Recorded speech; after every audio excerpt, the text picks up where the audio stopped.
People deluded, I'm back again. Now, Arsenal welcome Liverpool on Saturday, and it's a game when you look at your calendar, for the fixtures are announced, you look for when we're playing the rest of the top six. I look for when we play at certain away grounds as well. But yeah, these are the games that, while I don't want to say it would be a disrespect to the Premier League and the other teams to say these are the games that make or break your season, but they more or less are, together with, in Arsenal's case, our away form, our approach in the top six will have a big say into where we finish in regards to if we get top four or not. So it's a game where we need to pass the test. I mean, we've been playing well from an Arsenal fan's perspective, 12 games, 1 draw, 11 wins. But from a cynical point of view, without my Arsenal allegiances, a lot of these games, Arsenal showed grit and determination and all of these positive things, and they deserve to win a lot of them. But by the same token, possibly on one hand you expect to win these games, on the other, rub of the green, decisions going their way sort of thing.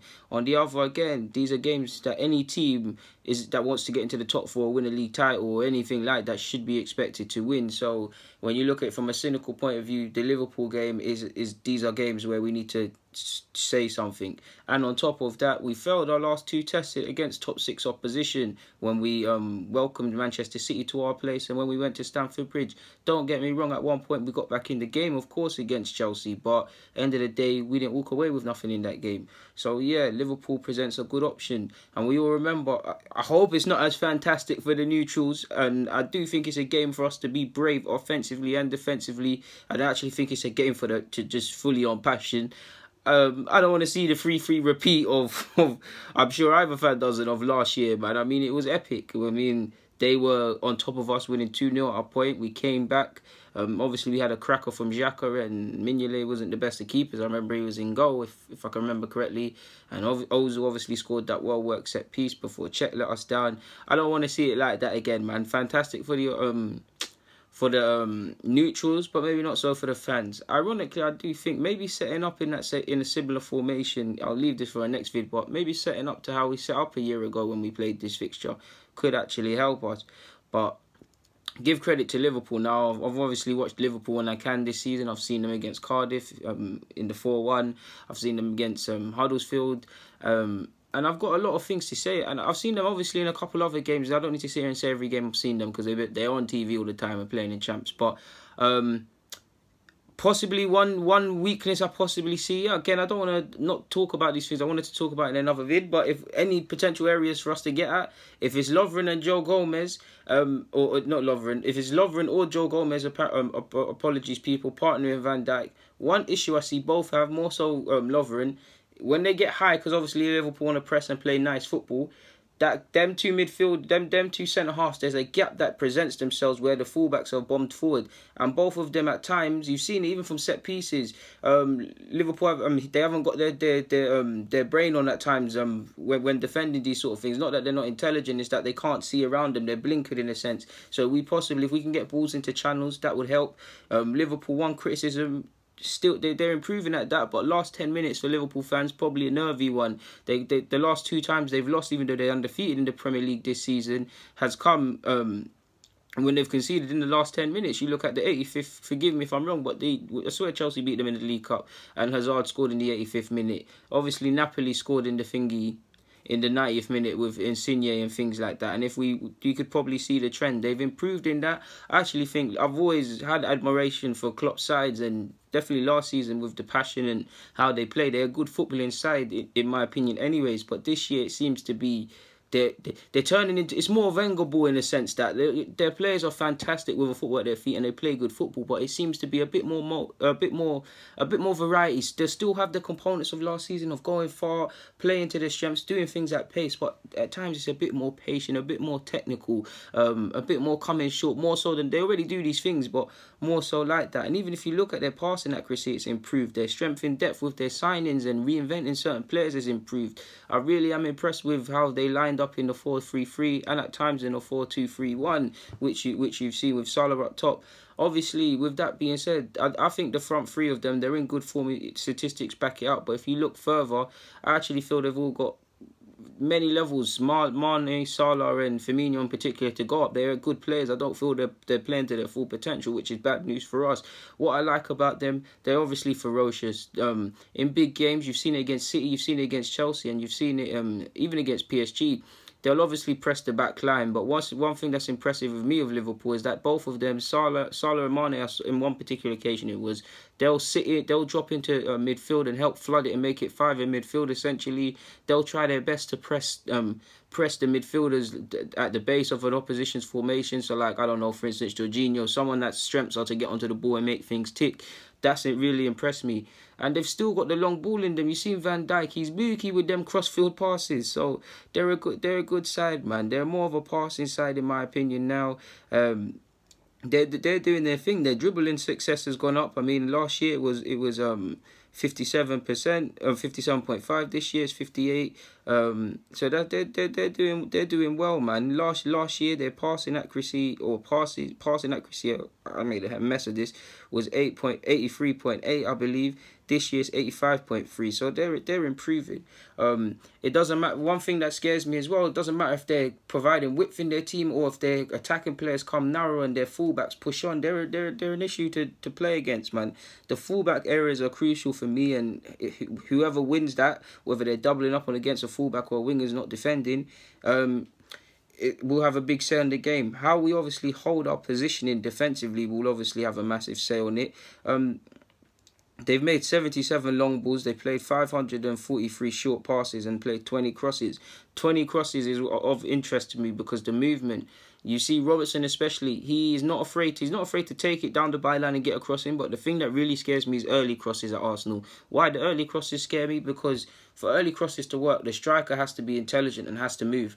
They have 3 of them in Mane, Salah and thing. And we're not necessarily the best when it comes to off the ball movement and things. We saw it against Manchester City with Sterling's goal where we sat off and in the build-up we're allowing runners, but more so Bernardo Silva's goal where he came from the right-hand side and obviously finished it. So we need to really be awake for that. At the same time, I don't want us to man-mark people and get pulled out of position, but it's important that we remember what we're doing. Like I said, Liverpool make some lovely runs forward. What I really love about their attacking players is when sometimes one knows they're not going to get the ball, but he'll make a run because it will take away another player, opposition's player, and will make a gap in the midfield or a gap somewhere on the field for another of their teammates to exploit. It takes time and intelligence to implement that. So credit to Liverpool and Klopp, man. So yeah, another thing, we have been slow starters. We're a second half side. I really want us to turn up in this game and start well from the off. Liverpool, maybe not so much this year, but they're notoriously fast starters. We have taken half an hour to probably wake up in a lot of games, or it's taken us to go in at half time and really move mad. If we do that against Liverpool, yeah, man, we forget about it, because I'm not trying to sound negative, people. I'm confident as I always am in Arsenal's abilities, but I know Arsenal fans, you'll agree with me, when there's been times where we've won, even against Fulham, where we've won 5-1 in it's happy days, but probably the first 10 minutes we've been cut open, and if they finish their chances, it's another game. Of course, we can't really deal with ifs and buts. We can only deal with facts. And I'm not trying to sound negative or anything like that, because I'm extremely positive when we play Liverpool, even though stats don't suggest that and results don't. But I have a right to give you lot the honesty, man. So yeah, Liverpool, big games. Out of all the top 6, they're probably the one sets of fans. They're probably the least nervous because they seem to fancy it. If they lose in decent fashion. They tend to get good results. You see against Manchester City, definitely against us. And I swear they beat Liverpool, the Spurs this season. I could be wrong. How can they beat themselves? So yeah, man, it's gonna be a tough game. I believe in us. I don't want to see. I'll be interested to see how Unai Emery lines up, because I don't necessarily think you should change everything. I don't want us to focus too much on Liverpool. I want us to play to our strengths and sort of thing. But I just think about that midfield. I think about Liverpool's players. A lot of them want to get onto the ball. They're going to get narrow and drop deep. We typically play with a pivot. If there's about 5 of them in midfield and there's a pivot of two midfielders from Arsenal, and if someone drops from the attacking positions, another one to make it a 3, 5 into 5v3 doesn't really go, does it, people? You'll always get outworked. So we need to. There's a lot of things we need to take advantage of and be aware of. In my humble opinion, I'm confident. This is a game where we need to show heart. This is a game where if we could really win this, or get even I'll love a point, because realistically it's a top 6 side, and we ain't been decent against Liverpool, excluding last year.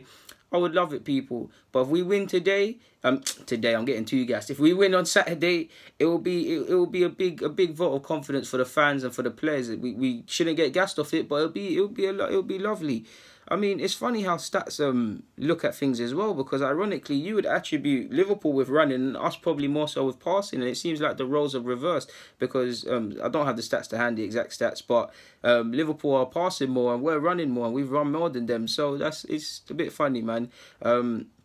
We've made 99 interceptions and they've made 87. That shocked me as well. We've actually made more tackles than them as well. 172 to their 169. So I think the midfield, the flanks are a big option, a big problem for me, because we're going to need to be switched on. I don't want to see our players getting doubled up against, and if we can do it against theirs, it'll be good. But their midfield, you attribute Liverpool's all their players, but more so their midfield with aggression, high intensity, even the ones that lack ability, Henderson, snapping our ankles and things like that. If we're making more interceptions and running more than them, so we should in theory fare a bit more in that regards than them. Obviously, like I've said, there's 5 of them and 3 of us at most. So yeah, I feel both sets are vulnerable from set pieces and free kicks especially, and from down the flanks with crosses. You look at Liverpool, a couple of goals that they've conceded have come from the back post. But both sides are a threat from set pieces, so we need to watch runners and we need to be switched on. But we need to take advantage of set pieces when we can. You've seen Xhaka score a couple of them. You've seen us score quite a few headed corners from headers from corners. Yeah, so yeah, man, it's a game where we both sets of fans probably dying to win. Both sets of fans would take a point. You'd probably be more disappointed if you're a Liverpool fan and you get a point than Arsenal. But I'm all up for this, man. I want to see Unai Emery deal with this, man. And I mean, it's his third chance at playing a top 6 rival. I want to see something. Like, we improved against Chelsea versus the first game against City. I want to see us the same thing. And if we lose to the better team. We don't lose because someone switched off or someone did something dumb or we didn't start off well. We just want to lose to a team that was better than us. Losing is hard enough to take. So if we could lose in them circumstances, not that I condone losing and want to lose, as you can see, you get what I'm saying, people. But yeah, man, Arsenal versus Liverpool, the preview. In regards to the starting lineup, Leno, Bellerin, Socrates, Socrates, Holding, Monreal, Torreira, Xhaka, Ozil, Iwobi, Lacazette and Aubameyang would probably be it. But in the tactical vid, I'll probably change it up. And yeah, people. So yeah, man, I feel that would, or even 3-5-2, but that's for another vid, like I've already said. But yeah, people. Guys, DG, I'm out, man. Arsenal versus Liverpool, the preview. Obviously, we're yet to play against Blackpool, so any injuries, don't hold me accountable. I've made the vid before it's happened, people. I can't predict the future. But for now, DG, I'm out. People, gone.